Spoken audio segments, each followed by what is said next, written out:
Your Excellency, and I'd like to thank the President of the UN General Assembly for the opportunity to speak. It's a true honor to address this particular group about the value and the benefit of vaccination. And what I'm going to talk about is, does the HPV vaccine work?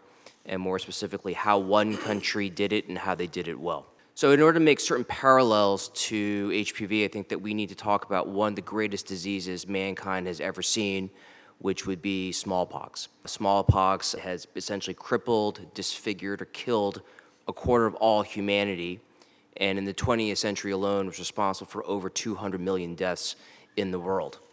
And what we know about smallpox today is that essentially it's been eradicated. In 1947, we created a substantial, massive smallpox vaccination campaign. In '67, the World Health Organization pushed this effort.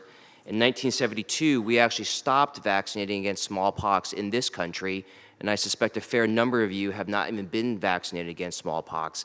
And lastly, in 1980, smallpox was eradicated. And what's interesting about it is yet today we still debate whether or not we need to destroy the remaining batches of smallpox in the world from the CDC as well as the Russian Center for Vaccine Research. But this is a clear example of what we can do with vaccination, truly eradicate a terrible disease off the face of the earth. But in reality, I'm not going to talk about the science, the clinical value that went into creating the HPV vaccine and really the impressive efforts that were seen when we vaccinated both boys and girls. What I'm going to talk briefly about is how Australia specifically implemented vaccination. And yes, it is political, and I think it's important from a physician and a researcher perspective for us to appreciate this. So Ian Fraser, who's one of 4 of the iconic inventors of the HPV vaccine, he's an Australian. He was actually the recipient of the Australian Man or Woman of the Year, as you can see in the bottom right, and labeled as God's gift to women. He hates this slide because he's a self-effacing, quiet man. But it's interesting that this country actually had an iconic inventor. The HPV vaccine was ultimately approved in Australia by their version of the FDA, but initially their immunization program rejected it. What's even more peculiar is that this was during a year where it was an election year where they had a surplus budget, and the health minister at that time actually had a dubious reputation in regards to women's health. But this is where it gets really interesting, because the first lady at that time actually was diagnosed with cervical cancer, and as a consequence of this was able to destigmatize the disease and ultimately influence her husband, and the rest has been history. And as you can see John Howard and Jeanette Howard on the bottom right. So as a woman, during the time period in which the vaccine was rolled out after 2006, it would literally have been impossible for you to not see an ad advocating HPV vaccination in the country of Australia. Whether you would be at a bar or a bus station or at a coffee shop, you would see ads of this nature really promoting and promulgating the concept of HPV vaccination and its value. So in Australia, their national HPV vaccine campaign looked like this. So starting from April of 2007, basically for 12 and 13-year-old girls, which is a school-based vaccination program, they continued to vaccinate this particular population, but also they vaccinated 13 to 18-year-old girls, also school-based, which terminated in 2009. Additionally, from July 2007, there was also a community-based vaccination program for 18 to 26-year-old women, the maximum age at which the vaccine was approved, and again, that program terminated in 2009 as well.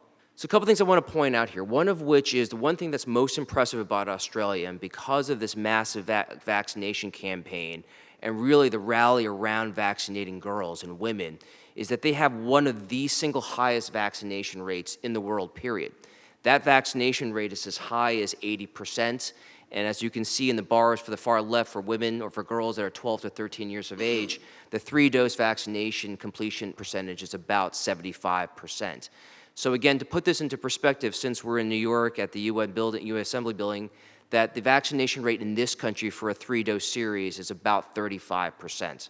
So even for a country like the United States, we fall well short of what we deem as adequate vaccination against boys and girls. I want to show the audience 2 important things here.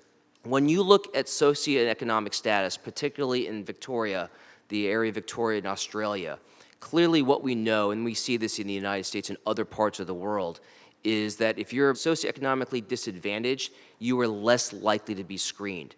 As you are more socioeconomically advantaged, you're more likely to be screened, as seen on the left.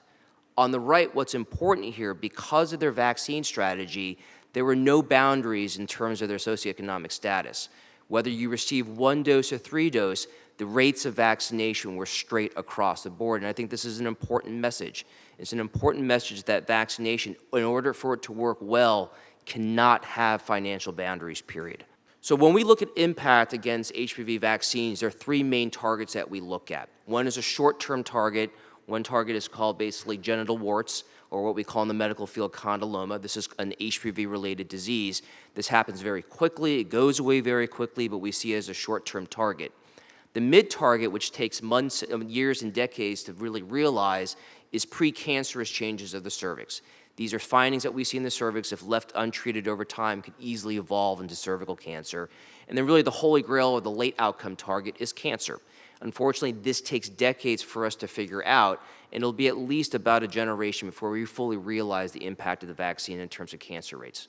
So, in a paper that was published by Dr. Ali back in the British Medical Journal in 2013, this is probably the single most important slide that I'm going to show to this audience today. In their aggressively vaccinated population of girls and women, remember, boys were not vaccinated in this population, what they have seen essentially since 2007 is approximately a 93% reduction in genital warts in their population. And so this study was shared with me by Basil Donovan, who's a population health specialist in Australia.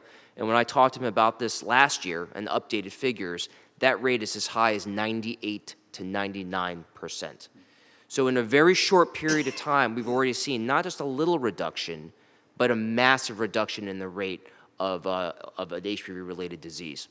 So the question is, if we're benefiting women, can we benefit boys and men? And so if many of you have heard this concept of herd immunity. Herd immunity is this concept where we vaccinate at a certain level in a population, the remainder of the population that is not vaccinated gains benefit. And what they see is basically an 82% reduction in genital warts in boys. These are boys who were not vaccinated in Australia at that time. So we're passing on protection not only to girls and women, but to boys and men as well. And you don't see that effect in the older cohorts that were not vaccinated. So more importantly, the question is, what about precancer or abnormal pap smears? What's the impact there? So on the upper left, which is probably the single most important curve on this slide, what we already see is a substantial reduction in cervical abnormalities. These are abnormalities that can lead to cervical cancer in women under 18 years of age. And to the right, you start seeing a downward curve to 18 to 20, but you see no difference in older women.